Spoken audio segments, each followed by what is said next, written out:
Good evening. Today is April 3rd.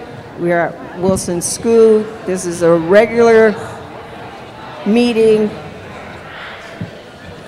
workshop meeting.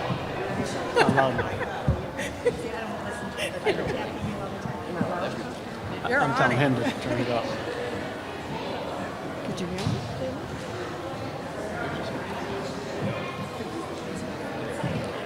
Can we have a silent prayer?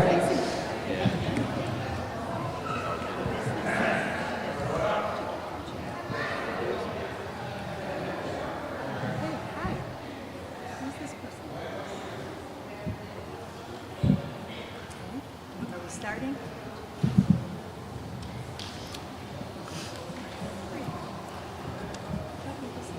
Drinks.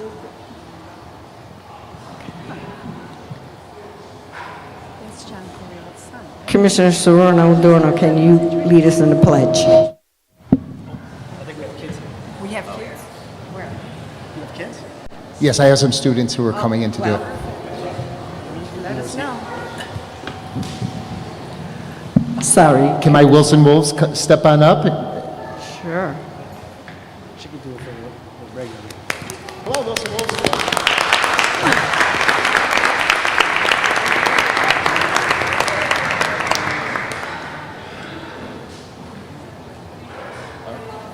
Ready? So we're going to do the pledge. Ready? To the flag of the United States of America and to the republic of which it stands, one nation, under God, indivisible, with liberty and justice for all. Very good. Thank you so much. They should introduce themselves. Yeah. Too many. Mr. Theriault, can you have your students introduce themselves that did the pledge? Sure. Can my Wilson Wolves who just came up here want to come up and introduce yourselves? Come on up. Are they going to do something? Can I hear us? What's going on? This is present.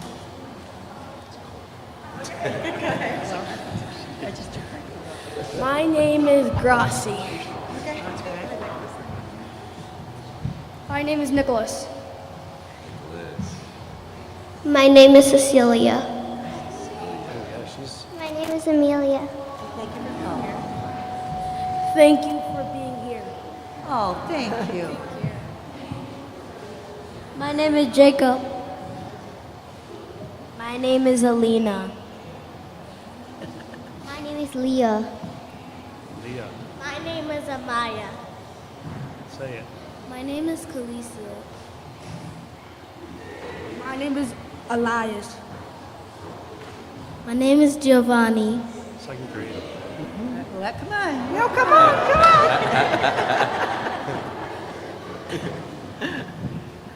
Thank you so much. I feel the same way, by the way. So, Okay, principal's report. okay. So, well, greetings and good evening. Welcome, Mayor Pernaruski, President Hernandez, Vice President Brown, Secretary Serrano-Adorno, Board of Ed Commissioners, Board of Ed Student Representatives, and Interim Superintendent, Dr. Schwartz.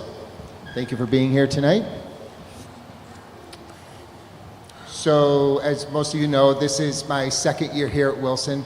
It's been an exciting journey, and really the biggest feat was conquering the culture here at Wilson School, and we're making some nice gains in that direction. So, starting with the building, we have, as you can see, the walls have been painted. There's been a lot of safety measures put into place. Thank you. On the right-hand side there, you'll see a safety lock, a pool plunge lock, I think they call it, for our gates outside at recess. We have 2 water bubblers coming our way for installation. The bubblers that we have now don't have a bubbler, they just are filling stations. So a lot of times we find students spilling water because they're putting them in little paper cups and we run out of cups. So we're going to have a double duty type of resource for that too, and it also increases their instructional time. And other beautification, the walls have been painted, the stairwells are being painted. Basically, the whole building's going to be painted. This gym is also on the list to get painted as well. So basically, the format of our school, we have 4 pre-K classrooms, 4 kindergarten, 3 first and second grades and third grades, 2 fourth and fifth. Our 4th and 5th grade classrooms are departmentalized for ELA and math programs. We have a co-taught pre-kindergarten, 1 co-taught pre-kindergarten, 1 co-taught kindergarten, and then we have the 2 behavioral classrooms, 1 for K1 and 1 for 1-2. Go ahead, click. So one of the measures that we use here, we are looking at some of the survey results that we received so far. We're getting a lot of family support, as you can see behind me. The support has been amazing. They're buying into the school and what we are doing here. And, you know, I say something, they're following, and they're entrusting me with a lot of things that are going on here at the school. So I feel like the data up there represents very clearly that we are starting to get in sync with our families and our community here at Wilson, in the Wilson community. So the engagement part of this has been, sorry about that, I'll step back a little bit, has been amazing. Our science night, we filled the gym. Math night, we filled the gym. If you look at the far right, there's a picture of me getting silly stringed, and that was after I took off a lot of it. The event was for, a lot of times the information that's in Power School is not up to date, so the classrooms that had their information sheets filled out 100%, they got the chance to silly string me. That was just one event. The gathering, I find that this is a great indicator as well. My very first year, I was the only person from Wilson School, family, staff, etc. I basically was going to hold the banner by myself, except Ms. Hunter from State Street joined me, and then this year happened. If you look behind the sign, there are 50 plus people there representing Wilson School, which was an amazing feeling. We had a great time. So Wilson's very much getting embedded right within our community. Another fun thing that we have here is that the Now building reached out to us asking if we would like to have grandparents in the building. So we have 2 foster grandparents, and I tell you, we couldn't ask for 2 better foster grandparents. They are just so much fun, and you know when they're here. Their personalities are larger than life. So we have Miss Mimi on the left and Grandpa Bud on the right. They've embedded themselves in the culture. The students walk by them, high-fiving them, fist-bumping them just as much as they do me or the teachers. So they're a great addition to our school community. So we have ambassadors. If you saw this, the students that came up here with the blue vest on, there's an application process. They also have to get endorsed by 3 students, and they have to demonstrate role models and expectations of our PAWS expectations, and they become ambassadors. They help us with our events. They support us at the events, and they also act as role models. A lot of times we will ask them to support operations in the school that within child reasonableness. And they also mentor the younger students. We have some going into other classrooms to support students who might just need a little bit of attention, and then they could be in there without missing any instructional time. We'll do it strategically when the students could get in there and support other students.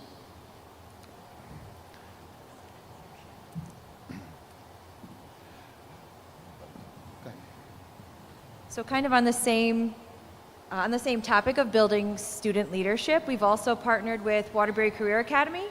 They have an amazing group of students, and we basically share the same soil. So what an amazing way to get more students involved and become a part of our community. So we have some students from Waterbury Career Academy who come over here every day. They are serving in various capacities. The 2 most prevalent are our recess buddies, where we have students who give up their study hall time and they come over and they play with our young kids during their recess time. They facilitate healthy games. They do word puzzles with them. They have positive talk and encouraging moments together. They play indoors. They play outdoors. We also have our Waterbury Career Academy teaching mentors. These are students who are looking into being educators in their future. So they come and they push into classrooms. They support students in learning centers. They support students through their play-based learning activities. They might help a student who needs a little support with an academic task. And they basically become a part of our school, like we've said, with our grandparents, and they've become a part of our community. And the kids are excited to see them. And like Mr. Theriel said, you're going to see a lot of high-fiving when you walk the walls of Woodrow Wilson School. I also joke with them, I call them the Bulldogs when they ring the doorbell.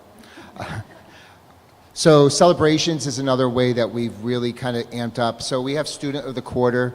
So to reduce the amount of time out of the classroom and setting up every month, we do it every quarter. But we also thought about it's like the students are only one stakeholder in this. So what we've done is we actually included the families. So when we call the child up for their recognition, we also call up the entire family because truthfully, they're the first teachers. They're the ones who we should also be celebrating. And that's been an amazing response. You know, parents don't get recognized enough. We want their support, but then we don't recognize them. And I feel like we owe it to them for their good work as parents to come in here and teach their students right from wrong, how to behave in school, how to behave in the community. We're promoting acceptable attendance. Acceptable attendance, as we know, is 5% or less. We can't expect perfect attendance, but we do have incentives quarterly for that as well. Paw patches is something, so if a student gets recognized for kindness, doing something above beyond, or maybe a student who showed some recent success academically or behaviorally, we will also recognize them with the paw pledge. We put their faces up on the wall of fame, and then they get a little trinket for a gift, but they get to wear that paws patch with honor for the rest of the day. Also at Wilson, we have a family resource center. This has been an amazing element to our school. This year, we've had 93 playgroups for students who are younger than school age. And there's 35 different families, and this is not just Wilson people, this is all of City of Waterbury, so anyone in Waterbury can participate in this event. And Kyle Cressetto and Mary Rose Avaletta had a big part of getting these families in. I also have to take note, a lot of the family engagement with Family Night and Science Night and the gathering, we have to thank Esther, our parent liaison, for really rallying the families in and get them here. I can't forget to do that. So here's some data for us. So what I did is I took 4 years, the most recent 4 years. Right now our chronic absenteeism is not exactly where I would want it. I'm still trying to find out what's going to work for Wilson. What worked at Driggs has not really worked for me as well here, but we are increasing our incentives on strategic days. The half-day Wednesdays tend to have a lot of students absent, so we give incentive. We might have like a sport day, character day, something along that line, just so the students actually want to come to school and have some type of reason to come here, and just make it a little bit more fun for them to come in. So on the right-hand side is our behavior. These are total suspensions, in-school and out-of-school suspensions for the last year. And this is something I'm very happy to see, where we were close to 60 suspensions in 21-22, and last year we finished out somewhere in the 30s. And this year we're on track to beating that. And we're gonna keep on tackling that battle with the behavior, and it's much improved. The events that we hold during the school day have much improved, so the students are getting it. We have We use a lot of restorative practice. Part of our Pause Pledge is teaching students for self-accountability. When they make a mistake, have them own it. And then we work from there outward towards that social emotional part and the restorative practices. For our iReady data, these are the total number of students who are in the green. In 2021-22, we had somewhere in the low 20s, and as you see, a gradual increase. This is the middle of the year scores, not the end of the year scores. But for the middle of the year for 24-25, we've already surpassed our 23-24 by what, about 10? Yeah, 10 or so. So we're making some academic gains. Right now, our reading data is very flat. I was just taking another look at it. There's some improvements with the reading, but still there's a lot of work to do to move forward. I think it might be worth mentioning too with our teaching staff, and we have 13 new teachers to Waterbury or new to teaching altogether that we hired last year. And it was pretty exciting to see with the clean openings that there were 0 at Wilson outside of the art that we can't fill. So that was pretty exciting to see that point. We've been blessed with some great people from the community. Again, Esther Brown was able to get Mr. Nugent, who's been very generous to school. He'll bring his ice cream truck on field days. New Opportunities actually funded a pizza party for one of our attendance incentives. We have Klingberg Family Centers. It's actually an external group that comes in and they provide counseling to students who may not fall under what we do with our IEPs, with our social worker, but maybe some students that might just have some things to work through. They provide them some support. Macy's has been support. They give us clothing. Every fall they'll come with a nice supply of clothing and school supplies. And the Fun Zone Trampoline Park, I can't even tell you how many stacks of free passes that he has given, but he also offers fundraisers over the April break. If students go there and say that they're from Wilson, some of that money will come back to us for our student activity account. So it's like we pay you, he pays us back. So that's awesome. Okay. I just spoke more in the last 5 minutes than if it was only 5 minutes. So shared leadership, one of the things that Mrs. Brito and I really believe is that every stakeholder should have a voice and have some choice as well. And in this, we have school safety, social emotional learning, community engagement, equity, instructional leadership team, and the positive climate team. And they work separately, but then we bring it together. And they do an amazing job coming up with ideas that actually have some type of impact on the school climate, academics, safety, and equity. So they're thinking through this lens pretty much throughout the school day, throughout the school year, and the school has been much improved. I mean, it's been a real pleasure coming up here and seeing the transformation happen daily. It's really been exciting, and seeing the community, the families showing up here. They don't have to show up, but they did, and it just really shows the support and the need that our community needs.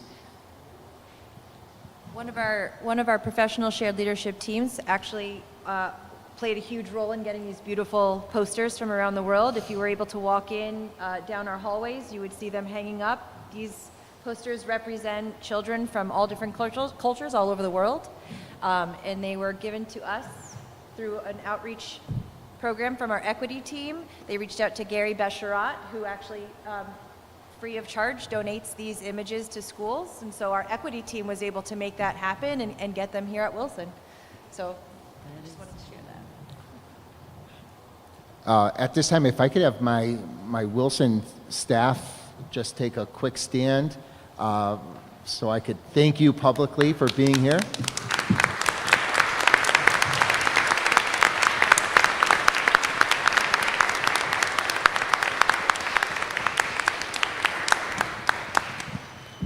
How about my Wilson families? Can I have them stand for a quick moment?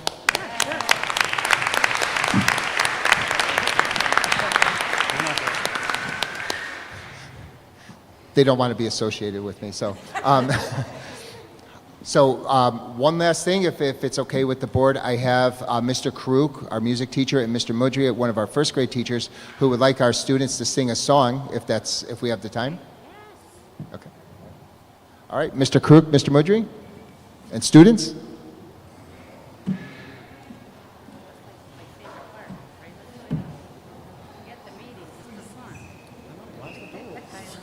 Almost shut down. Thank you.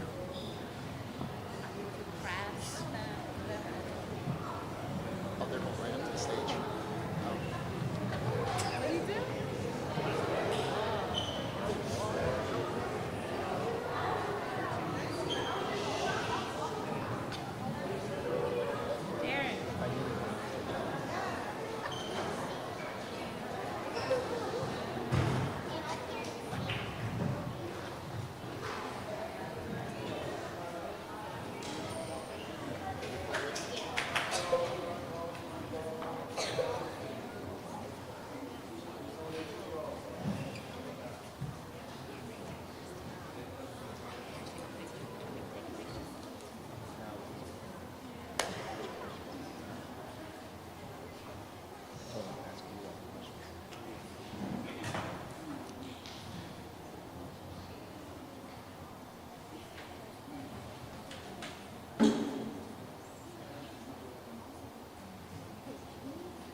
Okay, we have a representation of the Woodrow Wilson chorus. We have students from first grade, second grade, third grade, fourth grade, and fifth grade here. So we have all different levels. We have Mr. Mudry accompanying on his guitar. He's playing it even if you don't hear him.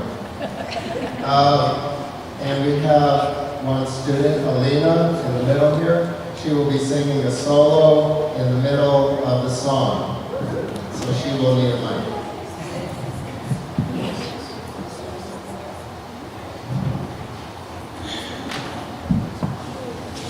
We did this song in our Black History concert in February. Alina sang the solo back then.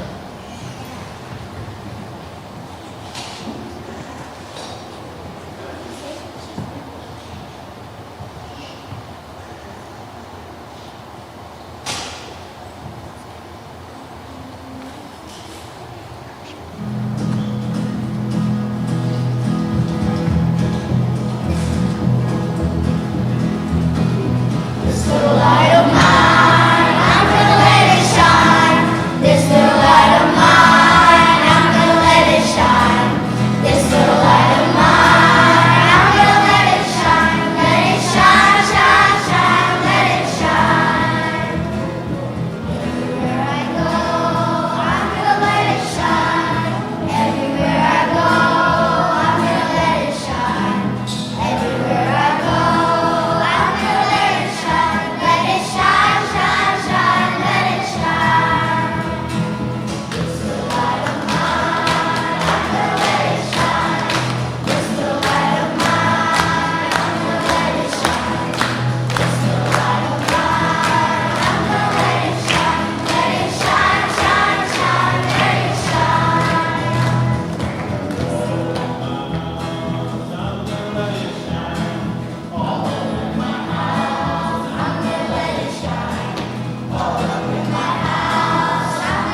Great job, everyone. Thank you very much. Thank you guys so much.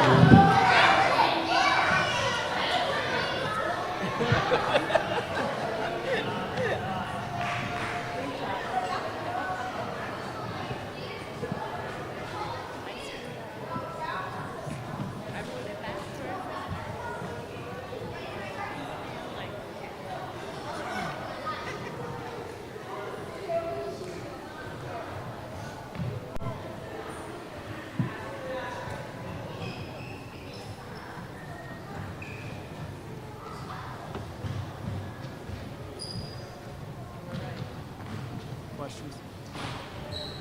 Does anyone have any questions? Commissioner Van Stone. Thank you, Madam President, through you. Well, where Mr. Theriault goes, improvement follows.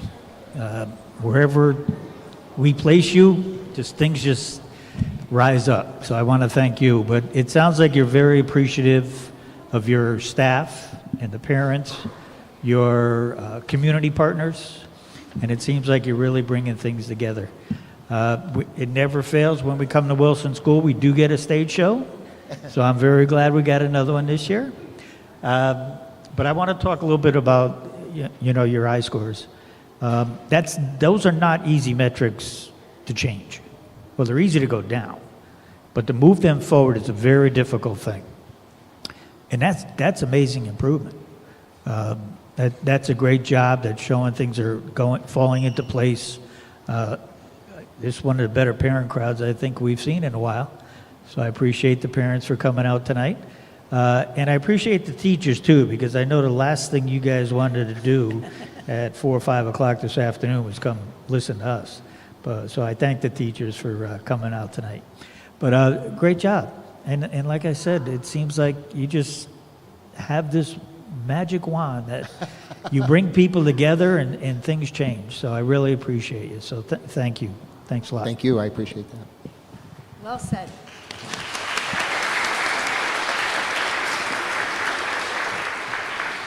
Commissioner Latoya Arlen. Thank you, Madam President. Again, I echo with my colleague. I thank you for the presentation. And I also appreciate how you do want to hear from the parents. And just one question, how often are the surveys sent out to the parents? Quarterly, we'll send them out. Awesome. Thank you. You're welcome. Are there any other questions? All right. Commissioner Lopez.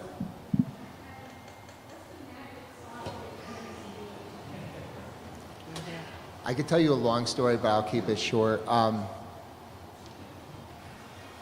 think allowing me to be me, the biggest concern about me becoming a principal was if I was too nice or not. And the truth is, leading with love, leading with kindness, and having people like the staff that's behind me, the staff that couldn't make it tonight, following that lead. They've already had it anyway, and Miss Brito as well. Just leading with love. Not everything has to be, what was the word you just said? It doesn't always have to be policy. I know I probably shouldn't say that right here, but allowing the flexibility of just being human being first and allowing us to be who we are inside and let that beauty shine. I feel like the students really respond to that. When you have a student that's looking at me knowing that something's not right, and then he or she actually admits to what they've done, so we could go ahead and take accountability for our actions and working with them instead of saying, okay, you're done, you're out. That's not how we are. We teach them, okay, we made a mistake. What's next? How are we going to move forward? So, and that's pretty much consistent throughout our day. Our day, year, month, week, name it. That's how we are.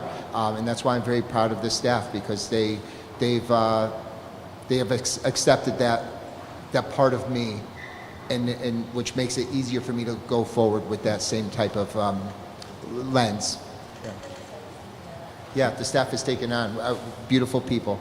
That's why I call my staff beautiful people. Yeah. All right. Any other questions? Thank you so much. Thank you.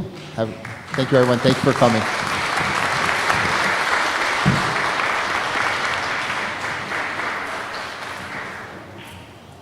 Item number 1, multilingual report.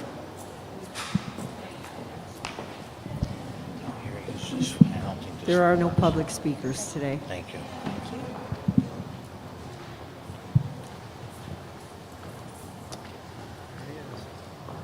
Mandy.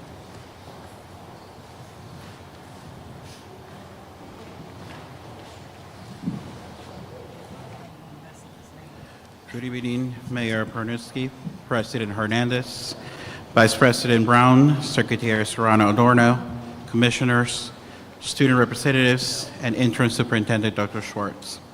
It gives me great pleasure today to come before you to give you an insight into the multilingual department and what I have learned from it and where I think we should go in the next few years. In the last 3 months, I have spent a lot of time learning a lot about current practices within our school district and taking and doing an assessment of where we are and where we could go. Let me just start by reminding all of us the vision and mission of our department, and that is for us to be able to provide a range of services for our multilingual students so that they can not only achieve linguistic skills, but they can also have access to academics and perform at a similar level, or if not above level, of their peers within their classrooms and the different programs.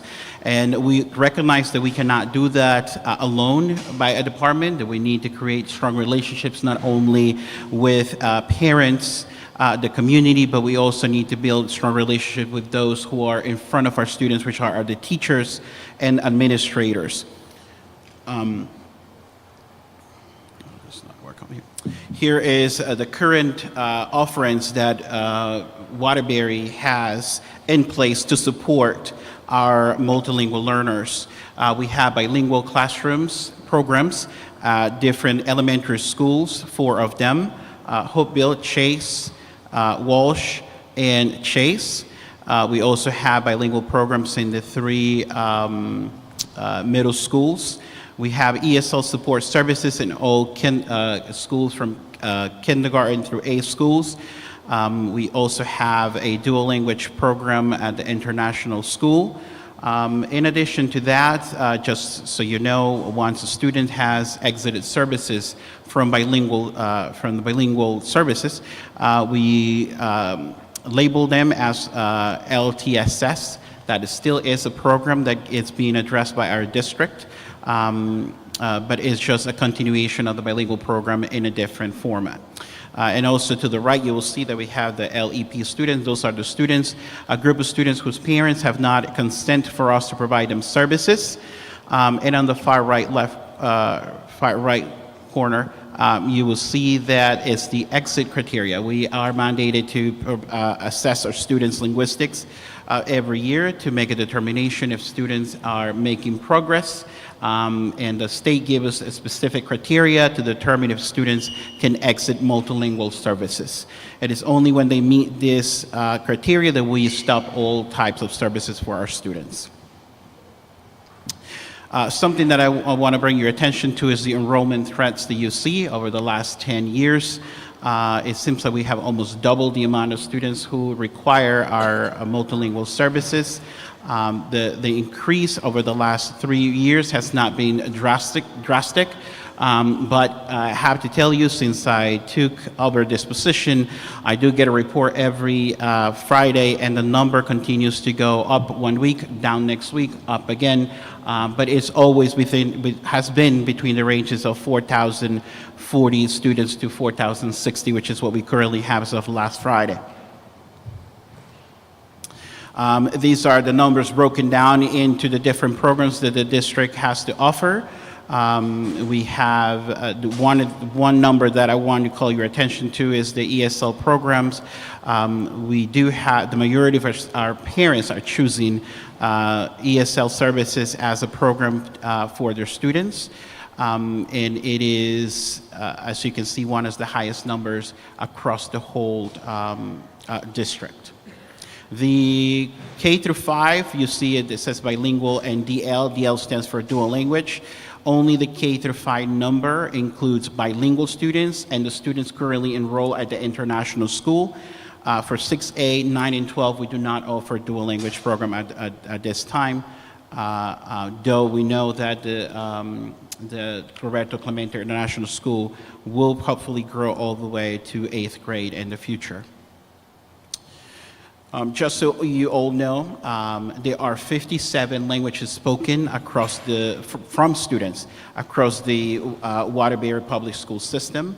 Out of those 57, 47 of those languages are spoken by English language learners.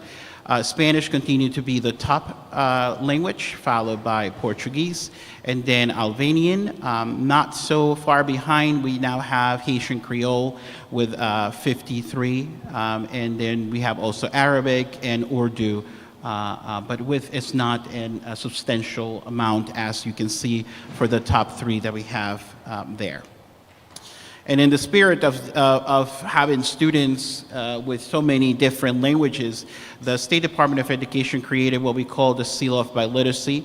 And this is a seal that is given to students who have demonstrated proficiency in reading, writing, listening, and speaking in other language than English. We have metrics that we need to follow. Students choose to take this assessment. If they show that they're proficient, then our district will award them with the Seal of Biliteracy, which is not only a recognition of them knowing another language, but it's also a recognition to the culture that they bring into our school system as well.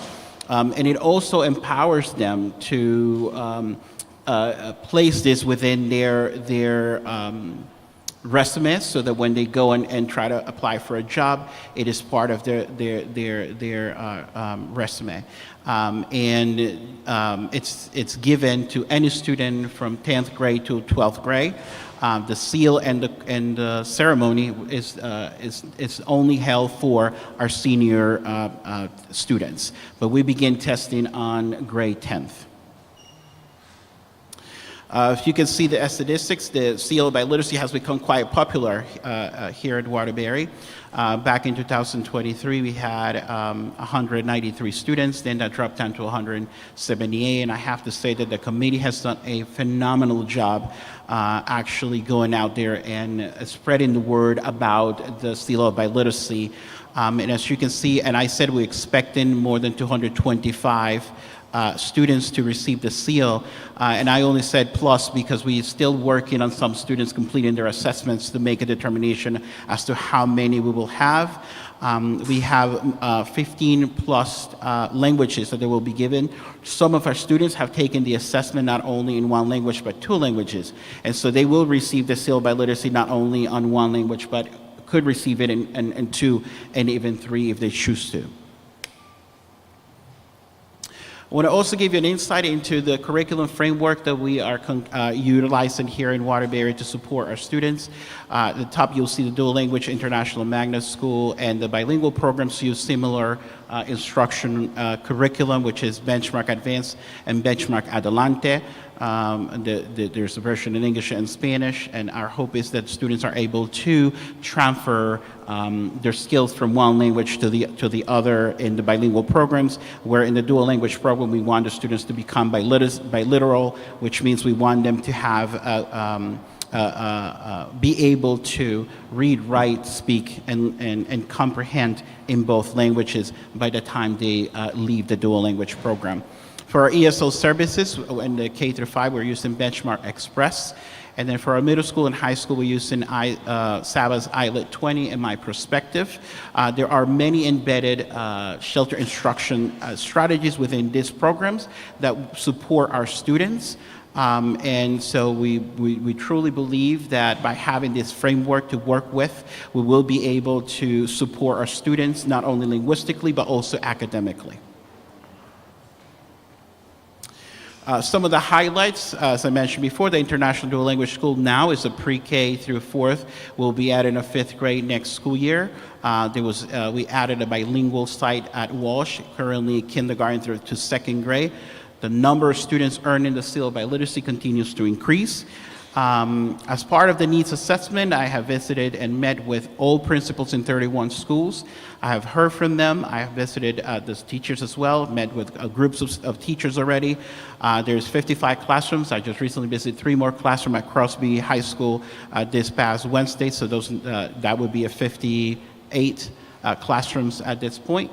I believe that it is very important for myself to hear straight from the not only the principal, but from the students and also the teachers, so that I know exactly what we need to do and have a better understanding of what we need to do to continue to support our students. Our last links proficiency achievement trends continue to go up as well. The 2021-2022, that was right after the pandemic. 89 students met the extra criteria, meaning they do not receive any more services because they were able to show proficiency in English. And as you can see, last year was 152. At this point, we still do not have the numbers. The state has not released them yet. And until we have sort of like an idea of where we are, but we're not able to publicly share those numbers until they're officially released by the State Department. Before I move on into my last slide, which is what I'm going to talk a little bit about where I see our department going, I want to bring to your attention that biliteracy is a very important, it's one of the programs that has shown every time and time that students are able to close the achievement gap between themselves, meaning multilingual learners, and the peers whose primary language is English. We always talked about closing the achievement gap, and biliteracy has been one of the programs that supports and has shown tremendous growth for students, and the achievement gap for them continues to shrinken as they are in these biliteracy programs, such as a dual language program or a one-way dual language program. With that being said, I have set short-term goals and long-term goals for our department. And one of the long-term goals is to actually explore the possibility of looking at our bilingual transitional programs and see how can we transform them into more of a biliteracy program, so that we can accelerate our students' linguistic and skills, but also help them attain grade level standards by the end of their schooling. But this is a huge undertaking because it takes planning, takes a lot of research. So this is not something that it will happen within the next few months, within the next year. It's something that it needs to be implemented appropriately. So therefore, we really need to look at all factors to make sure that we effectively implement something like this. And at this point, it's just something that we want to explore, and we will continue to discussing, moving forward if it would be a good fit for the current services that we provided here in Waterbury. Going back to the long-term goals, one of the things that I discovered as I had conversations with principals and teachers, there were a lot of misconceptions about students who need multilingual services. And so our department has been working on identifying those procedures and those systems that we already have in place to either rewrite them or write them to ensure that we are providing our students with the best access to academics and that they're placed in the appropriate programs. And I'm talking about from the moment a student walks into our district and we have to identify them as a multilingual learner or not, speaking to the parents about what programs we have available so that they can make an educational decision about what program best fits the needs of their students. So we're looking at all of it, and we're trying to go through them one by one. And we are also we have a consultant from the State Department of Education working with us and looking at all of those protocols and all of those systems that we already have in place to make sure that we are in alignment with everything that is required from the State Department as well. We want to review our grants. We want to make sure that we are using our grants in a very purposeful way and in an intentional way as well, so that we are being fiscally responsible and that we are actually utilizing the money to support our students at every single one of the sites where we provide services. We're waiting to get the projections for next school year in terms of multilingual learners.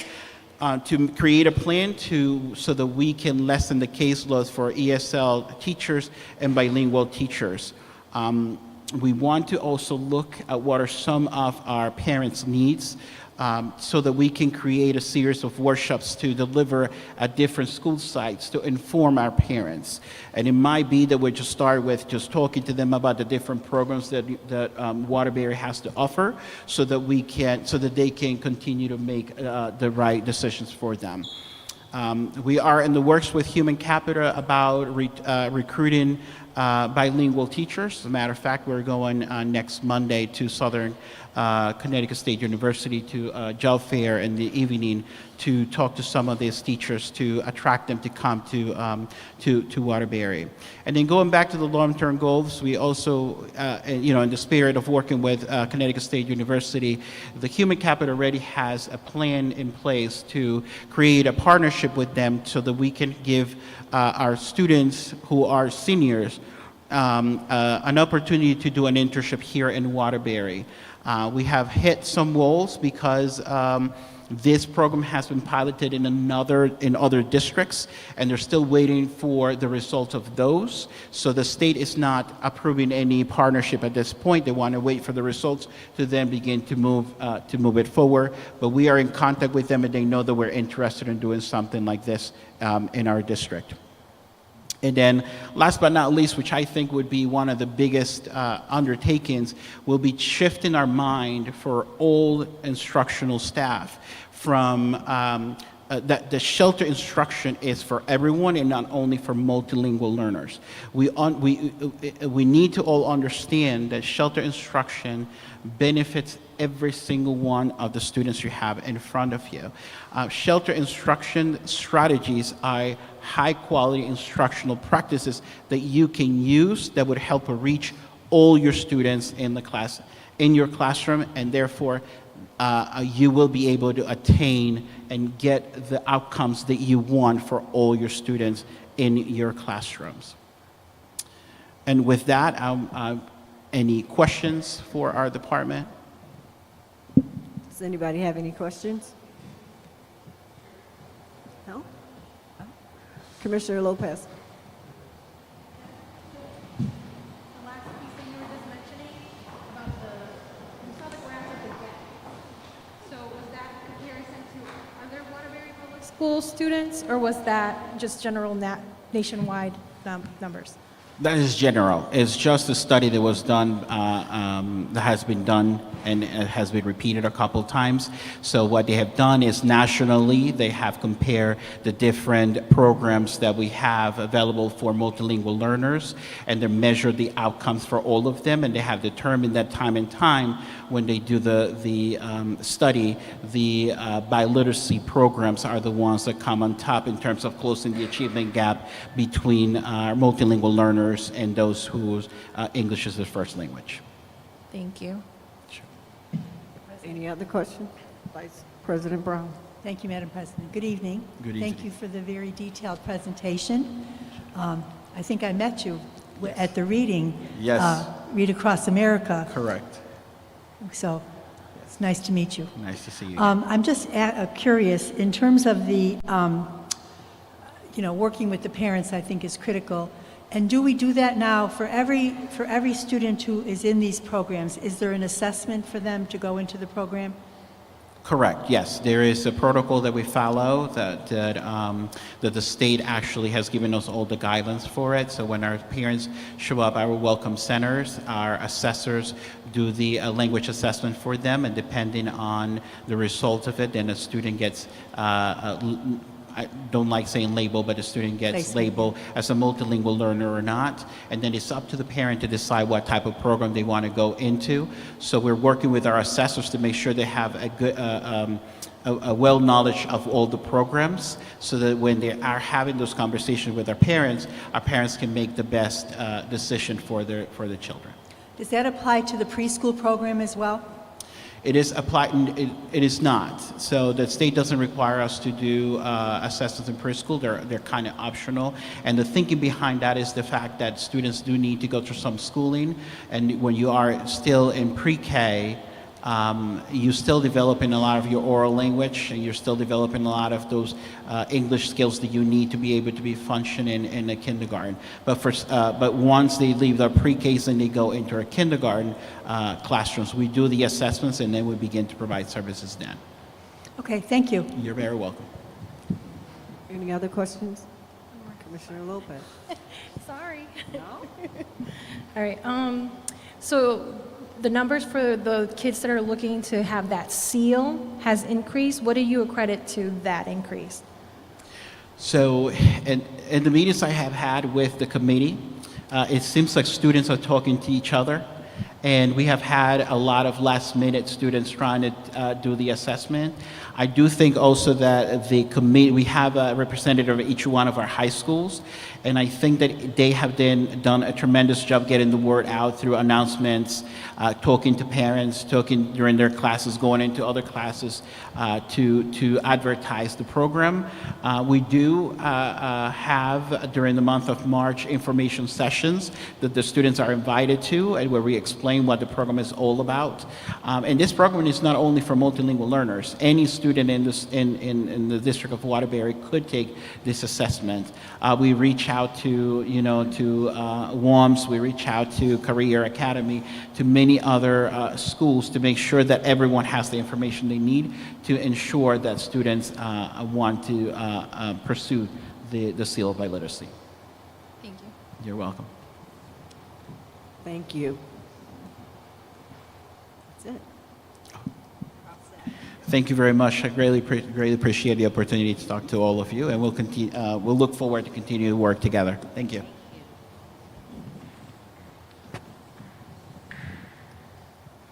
Request approval of a travel agreement with Educational Tours Incorporated for a field trip to Washington, D.C. for Wallace Middle School. Mr. Albini.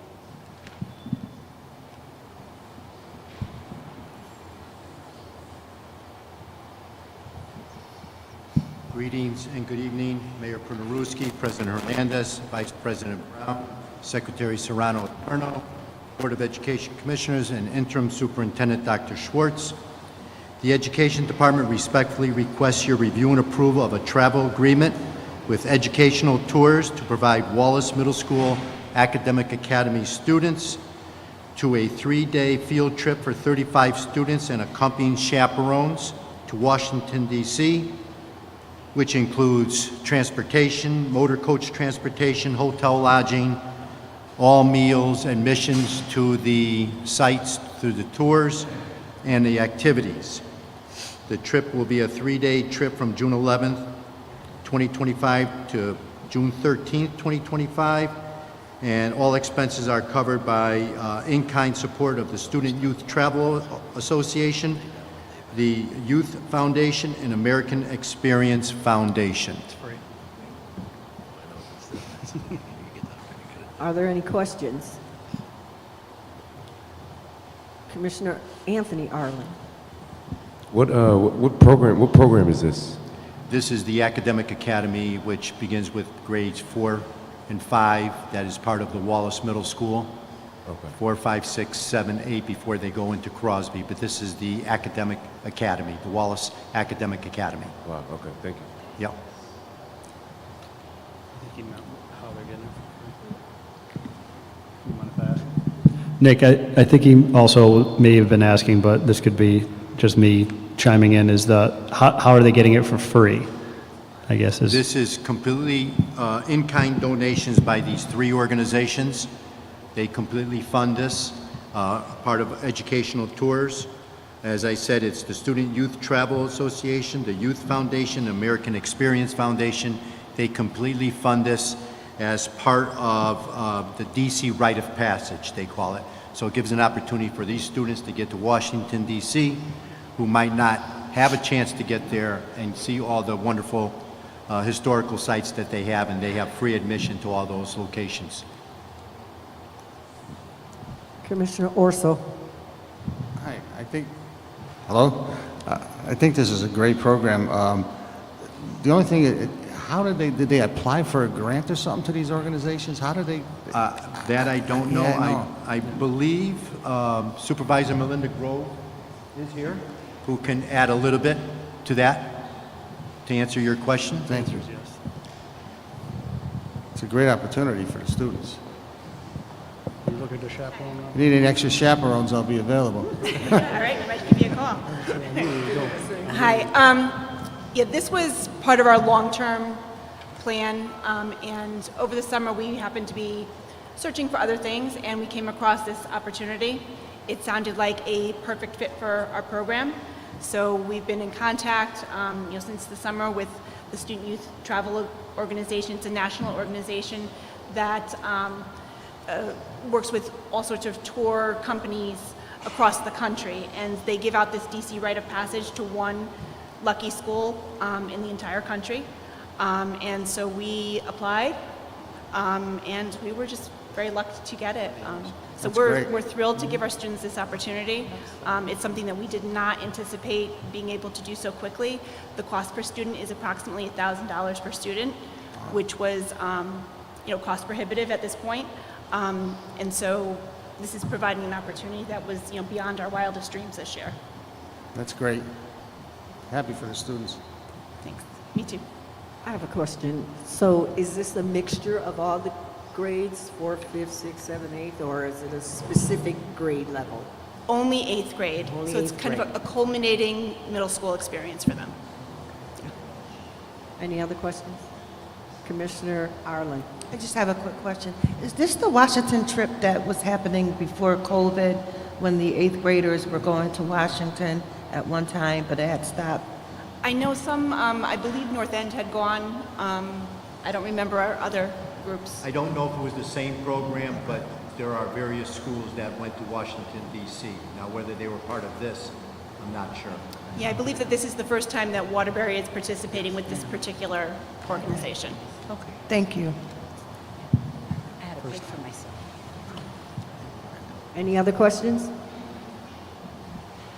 Thank you. Number 5, request approval of Amendment 1 to the professional service agreement with Positive Coaching Alliance for leadership support for accelerating learning. Jan. 4 got removed. Item number 3. You skipped one. I apologize, Ms. Albini. Quite all right. Approval of an I was wondering why you were sitting there. Educational specification for the proposed Bergen Education Complex roof replacement, partial roof replacement project. Mr. Thank you. Albini. Thank you. All this is a name correction. When this application first went in, it went in as Crosby High School roof replacement. It is more the Bergen Complex. So this is just a name change for correction for our Department of Administrative Services application.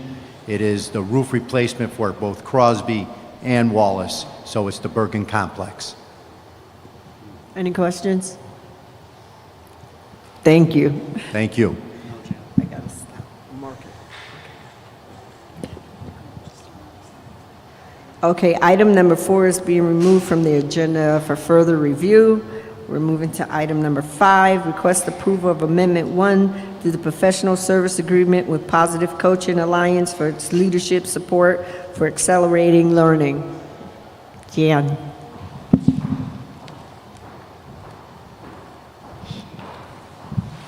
Good evening, Mayor Penarowski, President Hernandez, Vice President Brown, Secretary Serrano Adorno, Commissioners, and Interim Superintendent Dr. Schwartz. The Waterbury Public Schools Department of Health and Physical Education respectfully requests an amendment to the agreement between the City of Waterbury and Positive Coaching Alliance. The purpose of the amendment is to extend the end date of the contract from August 15th, 2025 to September 15th, 2025. There's no additional cost associated with this amendment. Commissioner Van Stone. Thank you, Madam President. Through you, I see that it was originally funded under ESSER 3, so did we pay the full amount already? Yes. Okay, Yes. because there's a lot of And I craziness believe going with what that. happened was that trying to schedule the professional learning didn't always work out, and so they pushed the date forward so that we could use their services for the August PDs and August and September PDs. So it's no additional cost. So whatever it costs, we've already paid it. We're Yeah. just moving forward, Yes. new end date. It's just a change in end date.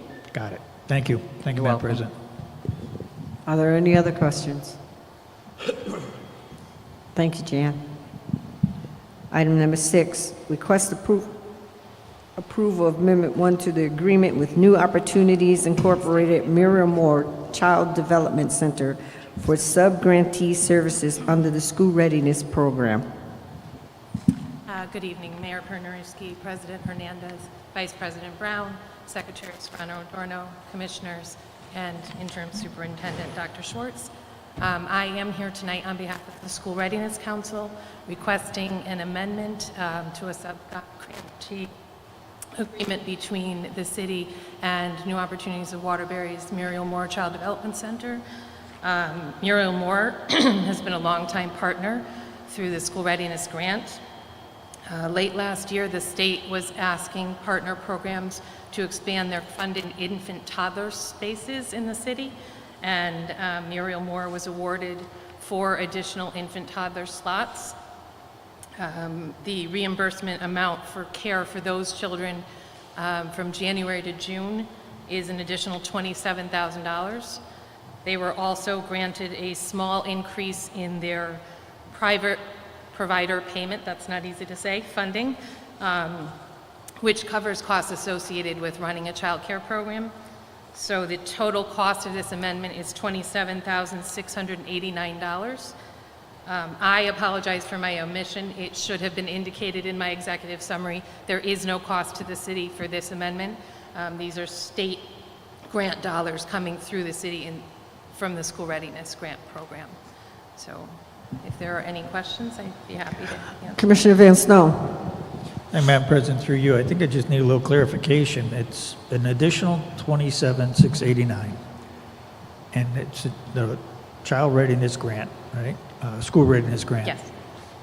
Did we have to ask the state for that additional funding, and they okayed it, or? No, there was no application process. The only thing that Muriel Moore had to do was attest that they had licensed capacity to take on these additional 4 children, and they did. Okay, so there's something we must do with the state, though, to Right. get reimbursed or get the funding, really. So the city is the fiduciary for the School Right. Readiness Grant, and so the money comes in through the city as a pass-through, and we reimburse the programs for the services that they provide. The rate of reimbursement is determined by the state. It doesn't, and we don't get to choose that reimbursement. So an infant toddler space is reimbursed at $13,500 a year, but they're only providing services for half of the year. Half so, the year. Yeah. So we don't have an action to go to the state, but over on the city side, I'm not sure what department would do that, but somewhere in the city side, they have to go at least notify the state and get this money. That these spaces were awarded. Right. The state is aware. The money Okay. is already here. Getting more seats is great. I It wish we is. can get 20 more, never mind. Right. It's Because very what's the well- backlog now with kids that we can't get in? Is there a big backlog? Particularly for infant toddler spaces. Right. The school readiness program, I can't remember exactly what year, but legislation changed to allow for infant toddlers to be part Right. of the program. These 4 spaces are actually the only 4 that the city has through school readiness. We do have some through other funding sources, the child daycare contract, state Head Start, but the financial model is a difficult one for programs. It costs about 2.5 times what it costs to run a preschool classroom, and the reimbursement is not 2.5 times for But my those question spaces. is, do we have a waiting list for students that we haven't been able to bring in yet? We could use a lot more funded infant toddler spaces. But we do have students that we weren't able to accommodate. For infant toddler spaces, yes. Okay, thank you. Thank you, Madam President. Are there any other questions? Thank you. You're very welcome.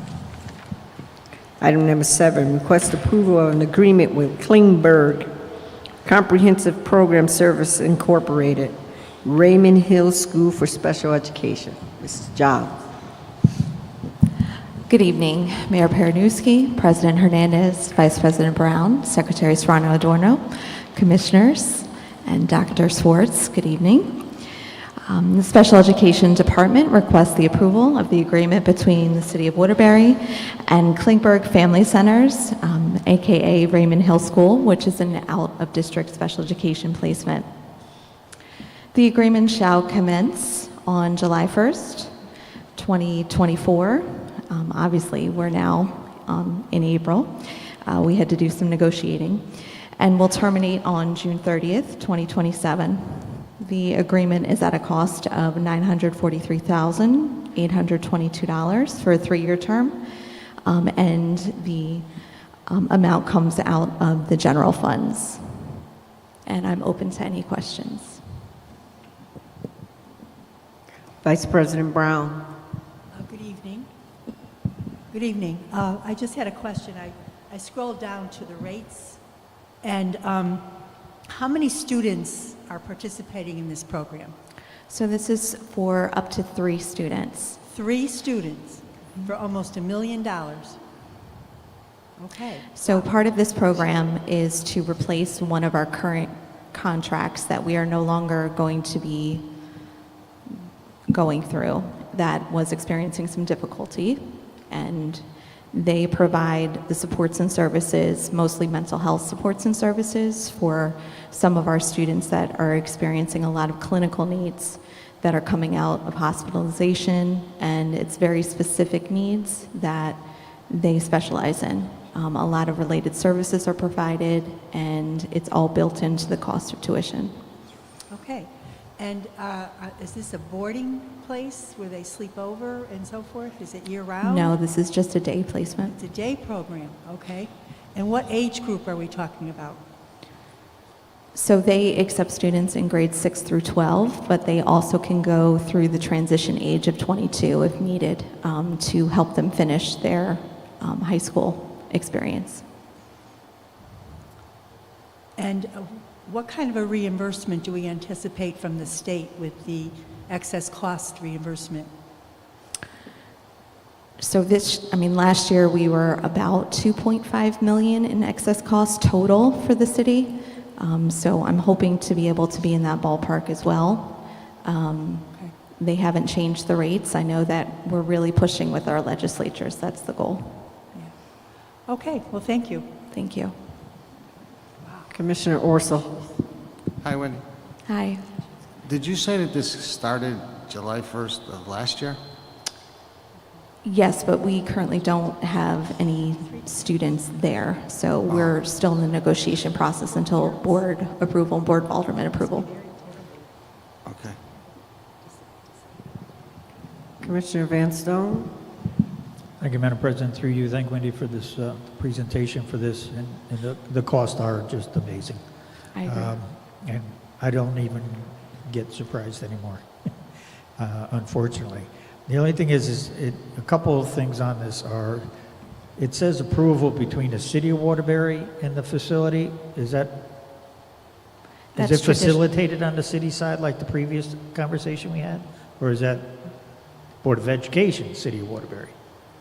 So that is just how our contracts read traditionally, is directly from the top of the I just contracts. want to check, because when we were talking about the early childhood, it's facilitated across the street, so I just want to check. Last thing is, on this $943,000, really $944, do we have a breakdown of what they are charging us for? Because that's the big thing right now, is the equitable cost, with these facilities coming to us, we're paying, for their garbage to get picked up. Facetious, but you know what I'm saying, right? Correct. We need to know a breakdown of what that 944 is. Correct. Because they've So- really taken us for a ride on some of these facilities. So I've personally visited this facility, met with Director Jane. She's Jane Morris. She's a wonderful person. I've been out twice to see the facility to ensure not only that they have certified staff, but their clinicians are certified as well.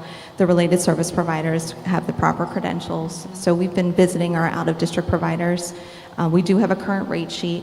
Unfortunately, we have to cushion each year because as we know, the state of Connecticut has not yet capped tuition costs. That's right. So we have to make sure that each year we are provided a little bit of a cushion in our contracts. Okay. You actually were working on the state when they were discussing the cap, right? You participated? Yes, I know that Dr. Swartz facilitated a meeting with other superintendents in an attempt to be able to speak to legislatures to be able to, get caps in tuition costs, because currently right now, once a state-approved facility is approved, they are approved for 5 years, and that does not include caps in tuition. Okay. Thank you for doing that work with the state. I hope we get it all straightened out soon. Thank you. Thank you, Madam President. And Commissioner Vanstone, I just want to add too that I've taken part in a few work groups with superintendents, the Alliance group that we work with, but also I've met personally with Representative Khan, who's leading up the Special Ed Task Force in Hartford, and I've had some great conversations with her. She is actually a teacher of special education, and she's a representative who's leading this work, so she gets it, she understands it intimately. Everything from the rate hikes to reimbursement, and so I have faith, whether it's in this session or the next, that it's going to happen. But she's a great advocate for this, and we are making headway down there. Commissioner Lopez. Yeah, you mentioned that this would replace another contract. Is that contract about the same price? I would have to get that information back to you, but those students were currently in the process of finding returning to district or already have returned to district, but I can get you that information and provide that to you. Perfect, thank you.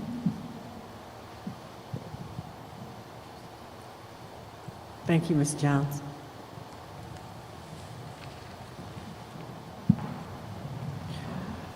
Committee on Finance, February 2025 Monthly Expenditure Report. A and B, approval of a capital fund transfer. Doreen. Good evening, Mayor Pernaruski, President Hernandez, Vice President Brown, Secretary Serrano Adorno, Board of Education Commissioners, Interim Superintendent Dr. Schwartz. This is my monthly report through February. This is the 8th month of the fiscal year. The budget is meeting some challenges. It's getting tighter as we go on. But we are focused, on managing the budget very closely, my staff, as well as cabinet members. We are doing necessary things to make sure we're curbing spending at this point in time of, what's necessary or urgent in nature.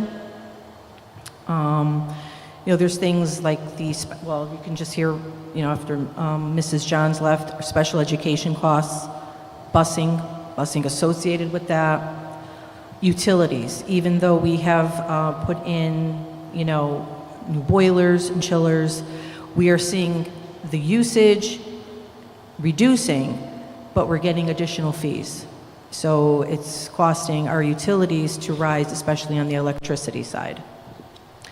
But we are monitoring closely to make sure that we remain in the black. And so if anybody has any questions on this monthly report. Commissioner Vanstone. Thank you, Madam President. Through you, this is the month I started to get nervous. Yeah. You've been getting a free ride till now. Busing. I can't believe we're approaching $20,000 for busing. Oh, it's, yeah. I've been on this board when it was 8 million, or did Yeah. I say 1,000? 20 million. Yep. I remember 8, 9 million. Yeah. This is incredible that it's gone up this high. And then there's a couple of, the outside tuition, I know it's impossible to project that. But one thing that worries me is an extra 210,000 for projected deficit on overtime. What overtime is that? So the overtime, I mean, the majority of that is for operation and maintenance.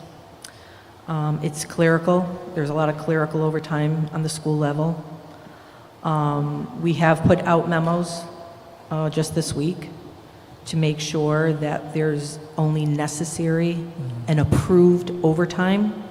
It has to go through a process and making sure that it goes either to Mr. Albini, to myself, to make sure we know. The principals have to sign off on it. So we are, kind of clamping down on that at the moment. I mean, that number is bordering on shutting down Yeah. overtime and let it fall where it falls. Yeah, I mean, it's always a line item that exceeds, because we never really budget for that fully, because we'd like to curb it. I mean, it's hard when this is a $158 million budget, so we have to just more control it. But obviously between... We got to watch every penny these days. Every penny is important these Everything, days. every single penny. I mean, that's a 30% increase. Yeah. Yeah, I'm Now, telling you, also in that line we item should too... shut it down and then see what happens. Yeah. There's a lot of overtime going on at the school level. And I think a lot of it is just, it just seems to be like a pattern that, if this person gets overtime, they're getting overtime all the time. So, like I said, memos went out this week from the HR department to the schools, to also the various departments that are non-school based, and as well as to the maintenance. And I don't know their union rules, but sometime with overtime, when you give it to one, you got to give it to others. So we got to be careful of that too. Yeah. Well, that's why we need explanations. Okay. I truly believe we should be shutting it down and see what Yeah. happens. Because for $210,000, I'd rather go hire a couple more people. We could hire 2, 3 people, including their bennies. That's a lot. I mean, it's I agree. small compared to the rest of this budget, like you said. No. It's not the 20 million that I brought up for transportation and busing. But No, I agree that's with, just I going agree in the with you, wrong Commissioner. direction. I agree. Okay. Thank you. Thank you, Madam President. Are there any other questions? Approval of a capital fund transfer. Thank you. We request the approval to transfer funds from the capital account, Crosby High School School Roof Replacement, $1.5 million, into the Bergen Complex Roof Replacement, $1.5 million. This transfer is not really monetary in base, it's just really a name change. Any questions? Thank you. Thank you so much.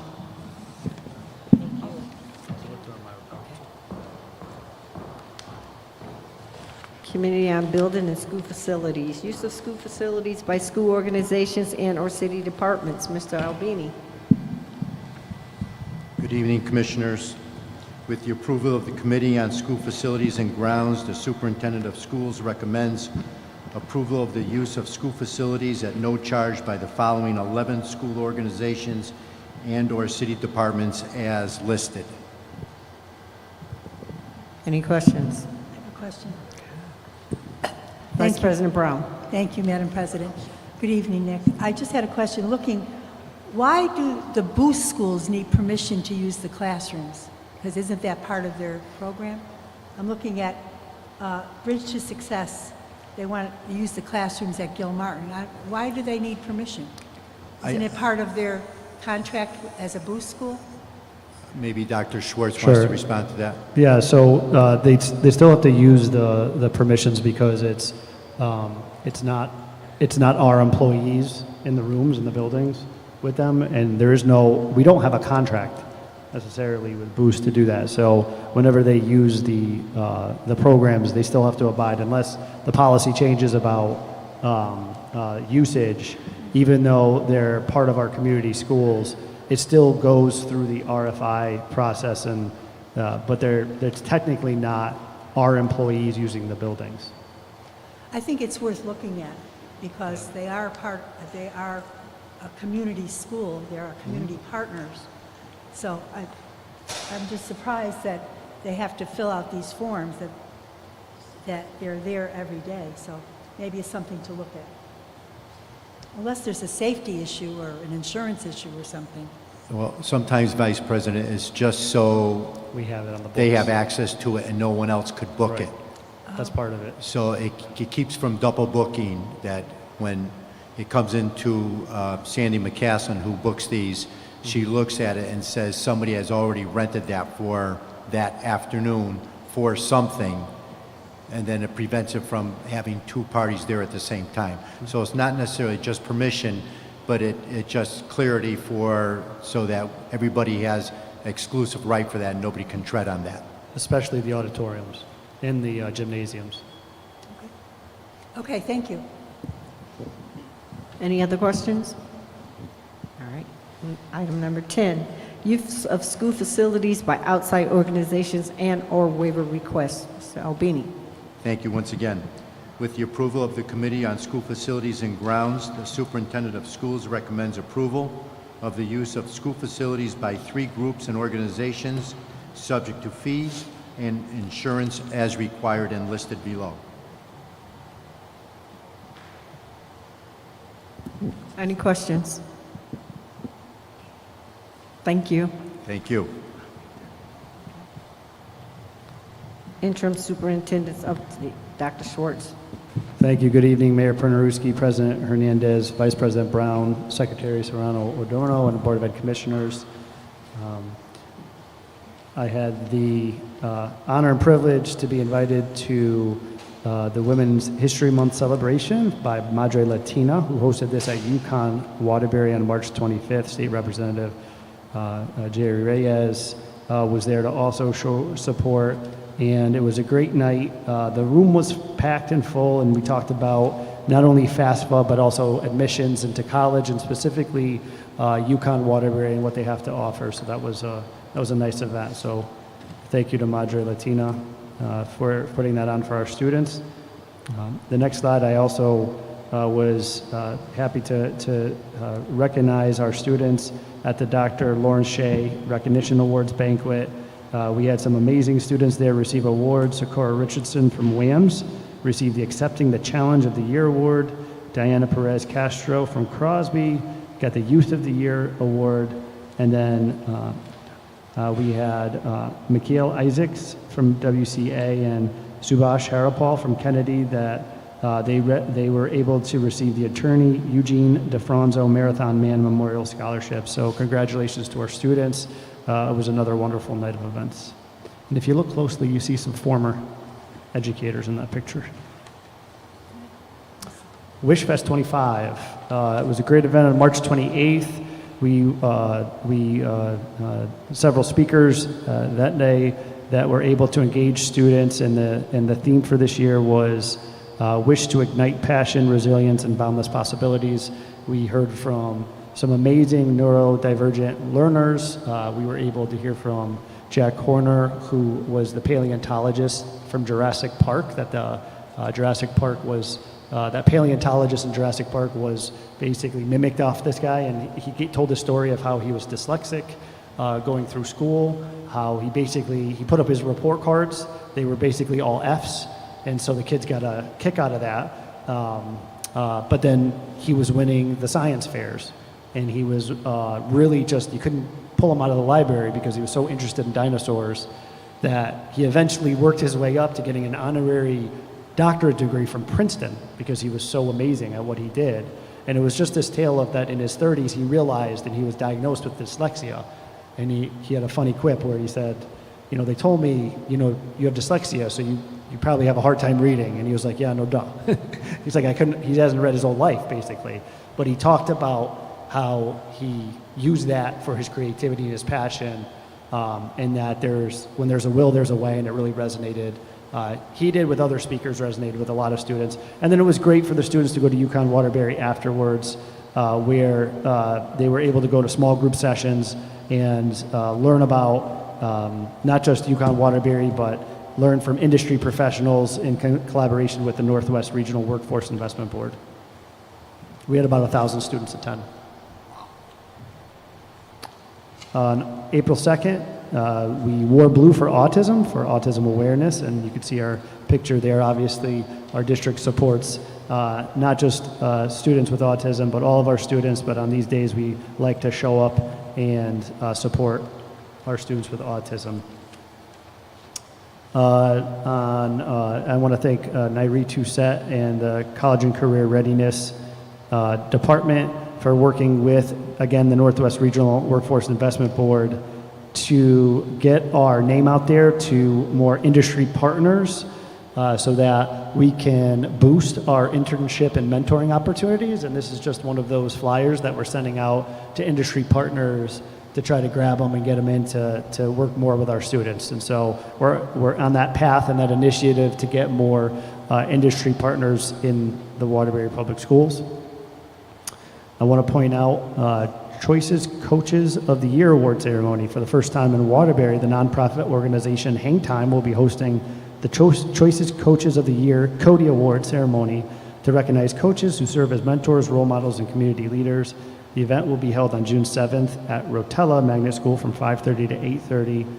The community will be able to nominate deserving coaches through a public nomination form located on hangtimerealtalk.org, and this is specifically dedicated to coaches in Waterbury.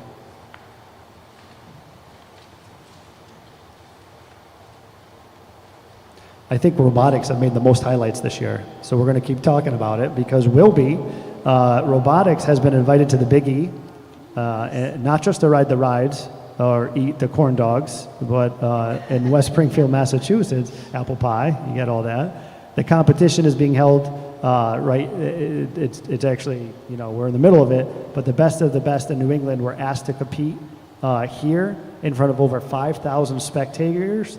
In 2025, New England First welcomes 96 teams in all of New England competing in 2 divisions. Only 6 teams that qualified for this are newer to robotics than Roby.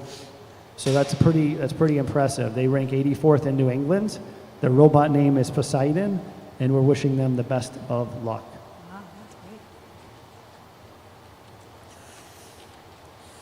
Waterbury Career Academy celebrates. The mayor was nice enough to host a pizza party celebration for the Career Academy boys basketball team for being the NVL champions, not just for this year, but for the past 3 years. I was accompanied by President Hernandez there to give the students some encouragement, but also serve some pizza. And I think there was a box. Was there a box per kid? I think they ate it all. So, yeah, that was good.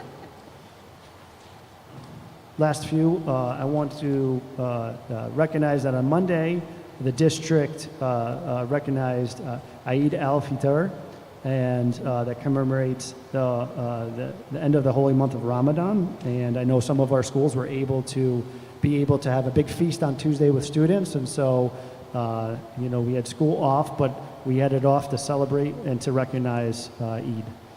And 2 last things. On April 2nd, we celebrated Paraprofessional Appreciation Day. So if you have a paraprofessional that's in your life or that you know of that you didn't get to on April 2nd, it's not too late to let them know that we appreciate them. And I sent out a nice message to all our paraprofessionals on that day.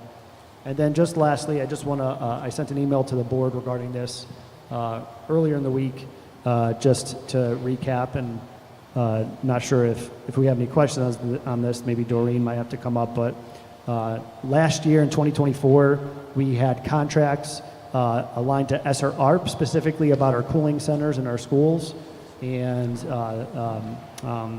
we had those contracts in place. Work had begun last year. That was all in time for the deadline of September 30th, 2024, when ESSER ARP was to have everything allocated. In February, we were approved by the federal government to continue on with our projects, using about $1.45 million left to finish those cooling centers, which are close to being completed. But then on March 28th, we breathed a sigh of relief when we got that approval. But on March 28th, 2025, we had suddenly been received word that that approval was no longer, and they were stopping all future payments, which means that that 1.45 million for those cooling projects, which needed to be tested in the springtime as it got hotter out in the schools to make sure that they were working. Unfortunately, we're in limbo for that. The Connecticut State Department is advocating to honor the extension for all schools, especially school districts, including Waterbury. So we're not sure how that's going to go yet. They're in conversations with the federal government about that. If they are not successful, this would have to come from our capital fund because the work has already been done and almost completed at this point. And so it was an unfortunate news to get on that Friday. But we have communicated with the state, and I've had many reporters contact me regarding this because that's a lot of money for a district like ours to take on, especially when we were under the impression we had approval. But I wanted to be transparent with the board that we're continuing to advocate for this money because it's just $1.5 million that would come from our capital that would let us do less projects in the future for our kids. And so I don't know if you have anything else, Doreen, to add to that kind of timeline. I mean, these funds were committed, prior to September 30th. And then this was to just liquidate out these remaining HVAC projects and the commissioning on it. And really, when we were applied for the extension and the state sent it in as a whole, and then we were approved in February along with other districts, we had till March of 2026.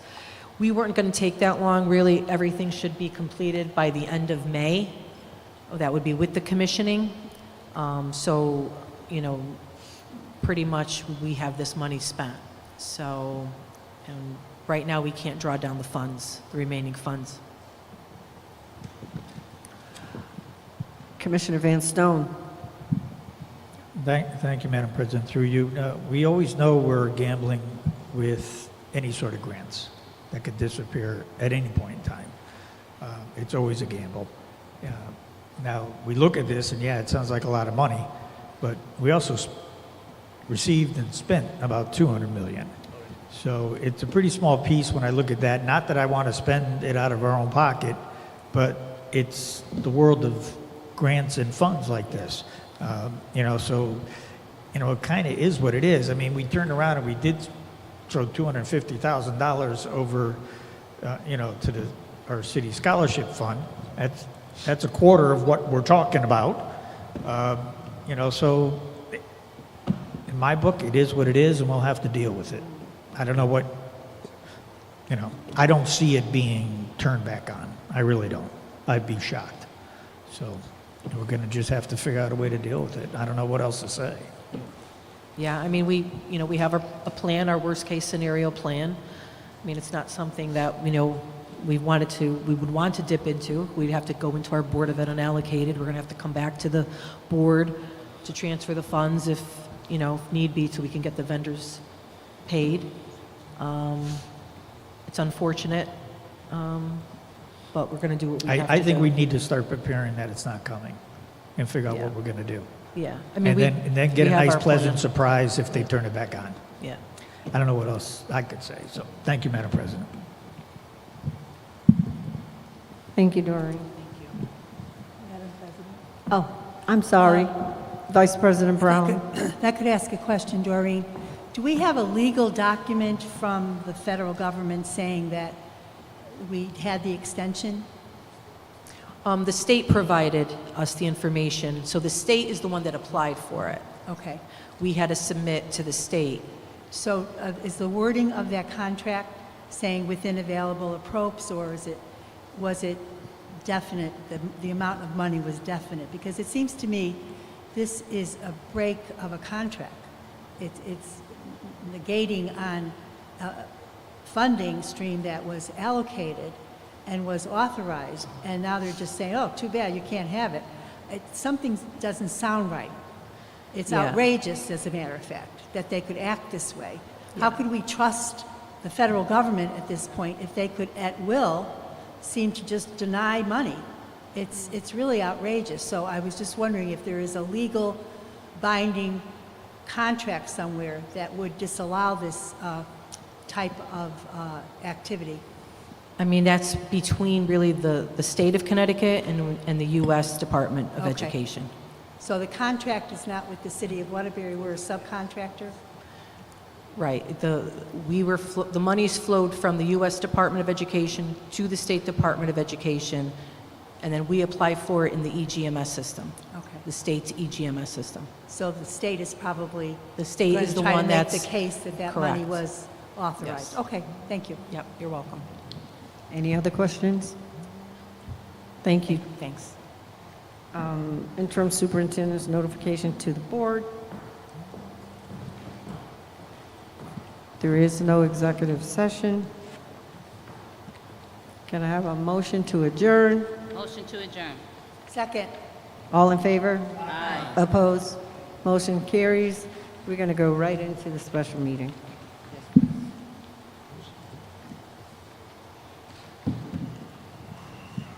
Good evening. This is a special meeting of the Waterbury Board of Education, Thursday, April 3rd, 2025. Silent pair. Dr. Schwartz, do you have any remembrances? None at this time.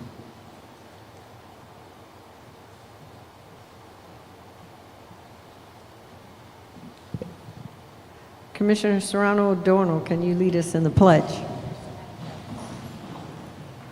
Pledge allegiance to the flag of the United States of America and to the republic for which it stands, one nation, under God, indivisible, with liberty and justice for all.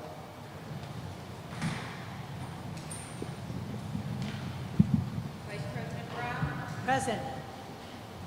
Commissioner Anthony Ireland, Present. Commissioner Latoya Ireland, Here. Commissioner Jackson, Commissioner Lopez, Present. Commissioner O'Brien, Commissioner Urso, Here. Commissioner Serrano Adorno, Here. Commissioner Van Stone, President Hernandez, Here. Mayor Pernuruski. Does anyone wish to remove an item from the consent calendar? Item 4.1, Committee of the Whole, request approval of a travel agreement with Educational Tours Incorporated for a field trip to Washington, D.C. for Wallace Middle School. Second. No. I'm going to read them all. Yeah. 4.2, Committee of the Whole, request approval of the educational specification for the proposed Bergen Education Complex partial roof replacement project. 4.3, Committee on Finance, request approval of a transfer in the 2024-25 capital improvement budget. Vice President Brown, may I have a motion? Motion to accept the consent calendar as written, items 4.1 through 4.3. Second. All in favor? Aye. Opposed? Motion carries. May I have a motion to adjourn? Motion to adjourn. All in favor? Aye. Opposed? Motion carries. A quick meeting of the Personnel Search Committee, really quick.